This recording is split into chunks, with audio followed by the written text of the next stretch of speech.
പുന്നേർകുളം പഞ്ചായത്തിലെ കടൽഭിത്തി നിർമ്മാണവുമായി ബന്ധപ്പെട്ട് എൻ.കെ. അക്ബർ എം.എൽ.എയുടെ അധ്യക്ഷതയിൽ വിവിധ രാഷ്ട്രീയ കക്ഷി നേതാക്കളുടെയും ജനപ്രതിനിധികളുടെയും യോഗം ചേർന്നു.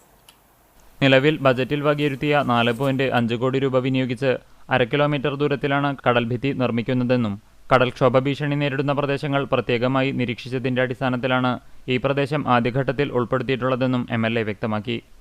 മറ്റുള്ള പ്രദേശത്തുകൂടി കടൽഭിത്തി നിർമ്മിക്കാൻ ആവശ്യമായ നടപടികൾ ഉണ്ടാകണമെന്ന് വിവിധ രാഷ്ട്രീയ പാർട്ടി പ്രതിനിധികളും ജനപ്രതിനിധികളും യോഗത്തിൽ ആവശ്യപ്പെട്ടു.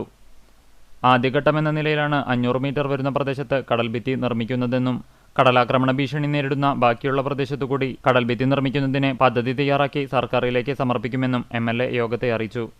നിലവിലെ പ്രവൃത്തി നടപ്പിലാക്കാനും മറ്റു പ്രദേശത്തേക്കു കൂടി കടൽഭിത്തി നിർമ്മിക്കുന്നതിന് സർക്കാരിനോട് അഭ്യർത്ഥിക്കാനും യോഗത്തിൽ ധാരണയായി.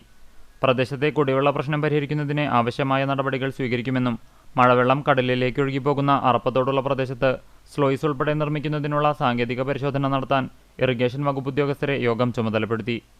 Panchayat president Jasmin Shaheer, CPM local committee secretary A.D. Daneeb, Congress പ്രതിനിധി N.R. ഗഫൂർ, A.M. അലാവുദ്ദീൻ, ലീഗ് പ്രതിനിധി A.K. മൊയ്തുണ്ണി, ജനപ്രതിനിധികളായ K.H. Abid, Bushara Naushad, Shaniba Moidunni, P.S. Ali, Moosa Alathayil, irrigation വകുപ്പ് അസിസ്റ്റന്റ് എക്സിക്യൂട്ടീവ് എഞ്ചിനീയർ സീത, വിവിധ രാഷ്ട്രീയ കക്ഷി നേതാക്കൾ തുടങ്ങിയവർ പങ്കെടുത്തു.